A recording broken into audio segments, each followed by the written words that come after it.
So people have been asking me recently what skills are good to have for Sorc and how you want to build your Sorc. So I figured I may as well make a guide. In this first part of the guide, I am going to be looking at the skills. Later on, I'll do another part with more gear progression and things like that, in terms of what kind of gear sets you want to be going towards at different parts in your Sorc.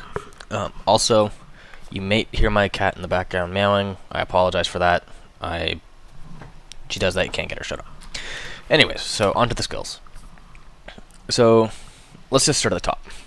So the first thing you want to do is you want to lock the evasion skill. Now, you'll also notice here that I have a lot of skill points. This guide isn't going to be an exact guide for what you need, but it's more of the skills that are useful, so you can kind of pick it and choose yourself for which ones you think it'll be good to have at your point in time. And I'll go into why each skill is used so you can better make that decision. So this you want to lock. This is just lock it. It will get you killed.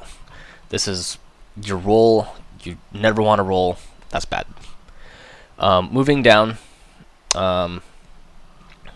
These I only have because I have enough skill points, so you don't need those.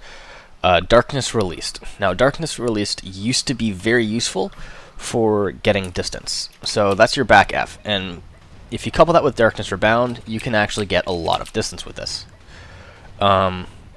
This used to be a method to regen stamina. Is my stamina lagging right now? Okay. But as you can see, you no longer get stamina when you do it, so its usefulness is somewhat questionable. Now, if you do get it, you will want to get Rebounding Darkness as well. That increases the movement distance. And couple these two. You don't need anything past this. These are essentially useless. Same with Dark Step. You can get it if you want. I personally never really use it. Sharp Nails, useless, at least in PvP. Midnight Stinger. This skill here is one of your bread and butter. This is very useful. It's used a lot in animation cancels, things like that. The important thing to have in Midnight Stinger is that you need the ultimate. This will allow you to cancel anything into Midnight Stinger. So it's very good to continue on a combo or cancel movement to move into another, and it also brings you back to pre-awakening, which is very important. Pre-awakening is where all your movement, most of your movement loop, not all of it, happens. For Midnight Stinger, again, the ultimate is very important. You do not need the absolute, and you also do not need Eruption of Guilt. These are both just nice to have, but they're not mandatory by any means. To the right of this, you have your Shield of Darkness. This is your DP buff. This will save you many times over. This you can have up going 100% of the time. Now it's all DP plus 13 for 300 seconds. So it's about a about a 5-minute buff. When the cooldown hits 4 minutes and 30 seconds, or 30 seconds left, then you can reapply it. So you can have it going 100%. This is also very important in PvP. Always have that up. After that, you have your Sinister Energy. Sinister Energy is never used. You only need Sinister Energy 2, so you can get the other skills that branch off of it. Now, this skill here, Absolute Darkness 3. If you're just PvPing, honestly, I wouldn't really recommend focusing on this as any sort of priority. I would put this towards the end. This isn't very useful in PvP whatsoever. This here is mainly used for history grind, which is why I have it. That's also why I have skill add-ons on it. Now, it does have magic DP minus 15 for 10 seconds, and it does also give a crit, especially when you have the absolute. So if you have an excessive amount of skill points, feel free to get it. Even for PvP, you can try to use it. Its usefulness isn't going to be high, but you might be able to find a use for it somewhere. Coming down off this is here as well, you have Sinister Shadow. This is, again, it's not very useful, but you can get another crit. But the thing with this crit is that your Midnight Stinger crit overrides it. So there's not really any point.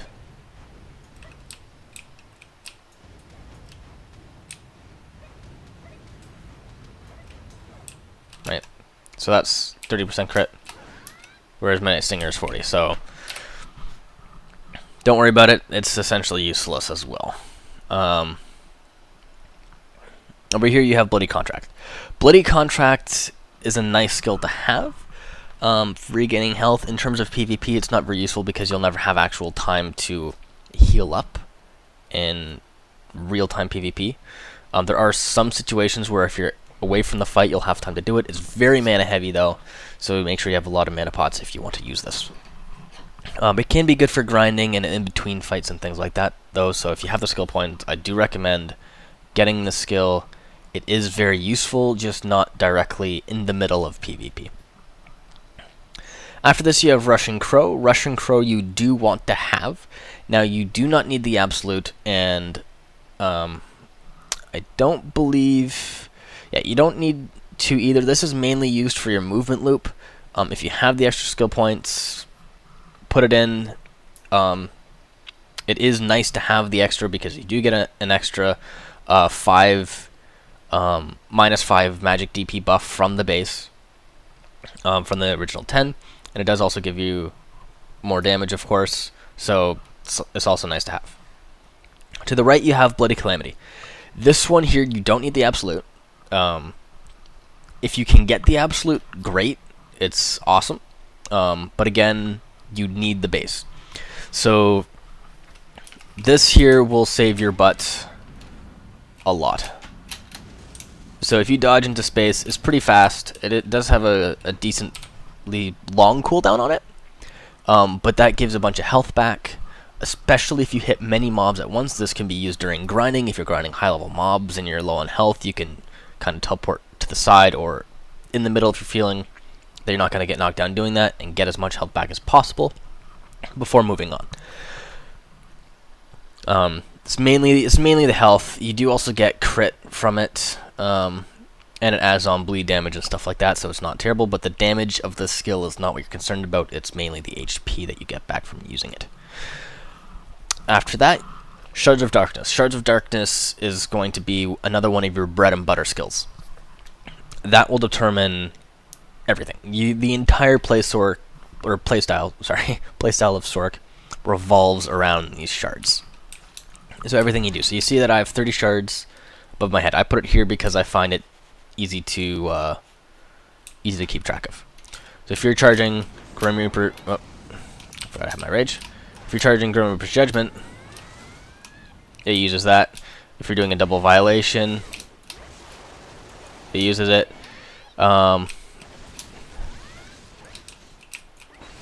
The flow on Karshan's Nightmare, you can extend it using them.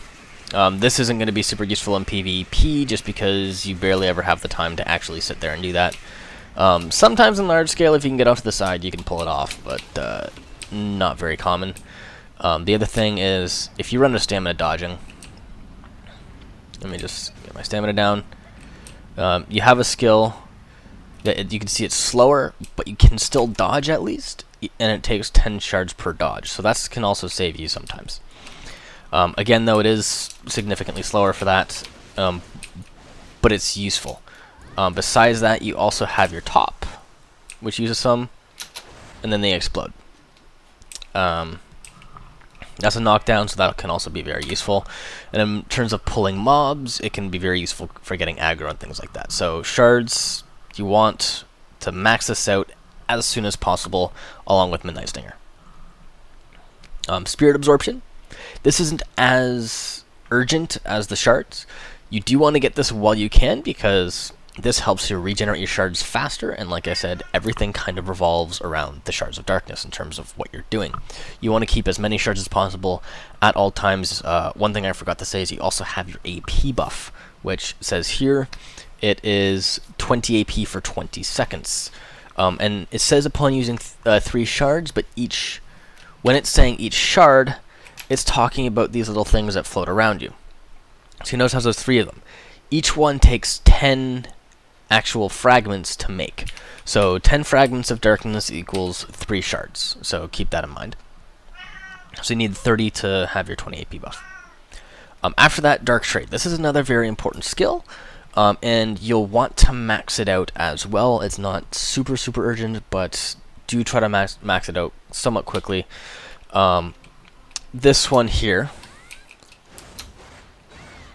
if I'm doing this,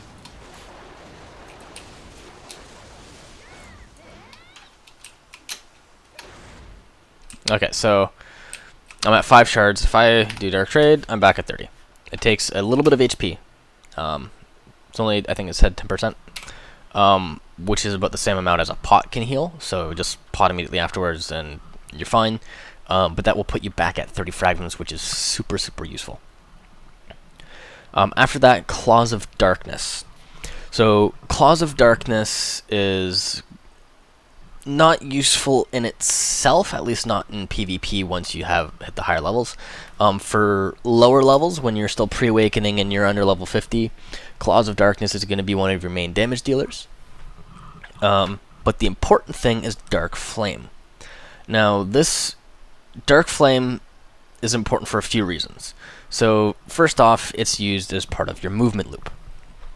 So it's very important for getting around. And in order to use it as part of your movement loop, you'll need the ultimate. Because what happens is if you don't have the ultimate, if you just do Dark Flame, you'll bounce backwards. If you have the ultimate, you can hold it down until you do the full ground pound, and then you don't bounce backwards. And the reason it does that is because it's prepping for the second hit, which is the ultimate. So, and this has a frontal guard on it. So make sure that you're facing the opponent while you do it, or you can get knocked down. But that's a very important skill, part of your movement loop, like I said. Not only is it part of your movement loop, but it also hits like a truck. This I still use as part of my damage dealing combo, even now. And I do have the absolute, so it's really nice. Another nice thing about this is that it is also a knockdown on a good last hit of Dark Flame. So you're using this as your movement loop, and this doesn't knock down. Every now and then, if you throw out the ultimate, and they're not expecting it, you can get a knockdown from that, and then you can punish that knockdown. So that's another little tip to keep in mind. Again, Absolute is by no means required, but because it is a damage dealing skill as well, it is nice to have if you have the skill points for it. After that, Shadow Kick. So Shadow Kick you want to have as part of your combo. Now, the damage that this does isn't high, so I wouldn't worry about enhancing it or upgrading it, whatever you want to call it. It's not very important. The main thing is that you want to make sure that you have just the kick. Yeah, you want the Shadow Kick. And then this isn't really necessary. Scattering Shadow is nice just for a buff. It's mainly just a pre-buff. You don't generally use it too much in your actual combos. So that's more of if you have the skill points, do so. It's really nice to have as a buff if you're starting a duel or something like that, but not to use during your fight. Signs of Agony. Now, this skill is another one of those where you want to have it, and it's very useful, but you do not need it upgraded. Signs of Agony is not used as any kind of damage dealer. All Signs of Agony that you're doing it for is this stun here, or the CC. Really, that's all you're using it for, and it gets that CC, the stun, on the first level. So as soon as you have Signs of Agony, that's it. You don't need to go any further. If you have extra skill points after everything, feel free to upgrade it, because a little bit of extra damage isn't going to hurt. But the damage is not the point of that skill. After that, we get to your Night Crow and Storming Crow, as well as Crow Food. Now, this here is also vital. This is your movement. So you can see here, well, the ultimate allows you to do it from any situation. You don't. Night Crow itself is your dodge, your teleporting dodge. You want to have that. You want to have Night Crow too. Ultimate Night Crow is very, very useful for some animation cancels. You do want that as well. But if you don't have enough for it, don't hurt yourself over it. It'll still be fine. Storming Crow is also a very important skill to have. It adds distance to it, as well as it allows you to change directions during it. It's super armor, and you can get a bound, or a bound is really what it is. Looks like a knockdown, but a little bit shorter on good hits. And then Crow Food is what allows you to use the shards once you're out of stamina. After that, you have your Crow Flare. Some people use Crow Flare in their combos. I generally don't. I actually have mine locked outside of PvE, just because I sometimes hit it by accident, and that kind of screws me over sometimes. I would get it. You don't need to upgrade it unless you're using it as part of a damage dealing combo, which I don't, so that's fine. Yeah, Beat Kick is another thing that you're not ever really going to use generally. Mark of the Shadow. This is not ever really going to use it in PvP generally. Is mainly just to pull mobs and things like that in high levels, so not super useful. After that, you have your Shadow Eruption. Now, Shadow Eruption is part of your main kit. It's a knockdown, or floating, I guess, is the technical term. Yeah. So this one here, you'll want to get to. You don't have to get it to max. It's nice to get it up, mainly because of the accuracy rate. But you do by no means need to have this maxed. And the one thing is, do not get the ultimate. This ultimate is going to leave you completely open. It's slow, it's punishable. You generally never want to actually use the ultimate. I have it because I have excessive amounts of skill points, but you do not need the ultimate at all. Do not get it. Abyssal Flame. Never going to use this in PvP. I have mine locked just because it's useless, never use it. Then Dream of Doom. Dream of Doom, of course, you'll want to max as much as possible. You'll want your Imminent Doom, and the Absolute of Dream of Doom does make it hit much, much higher. So if you can, I would definitely get the Absolute. It hits significantly harder. After that, all your passives, you'll want to, of course, get all of your passives in terms of your rage. You're going to want to go with the common one. If you're absorbing it, it's much better than just the movement speed that the Sorc defaultly has. Then as far as Awakening goes, so Awakening, you'll want essentially everything. Now, there are a few things that you won't really need to invest in quite as heavily. The main thing being Blade of Darkness. Now, Blade of Darkness, you will want the base one, and you're going to want the flow. Now, anything higher than the base is just so it uses less Fragments of Darkness, which is good. This is mainly just as a... You can use it as a knockdown, or stun, really. And that's helpful, but it's not big. You will usually use this to pull mobs and things like that. In terms of PvP damage, it's not hard. It doesn't do much. Yep, so Dead Hunt, of course, you're going to want... Your main thing, though, is Violation. You want to get your Violation... Prioritize your Violation. And I would say Turnback Slash, Dead Hunt, and Grim Reapers. Karshan's Nightmares, the damage looks pretty, and it does hit hard, but you'll barely be able to use it, so I would put Karshan's Nightmare on the lower end of the priority list. If you have to choose between any of these 5, choose these 4 here first, before here. Then, of course, you'll want all of your flows.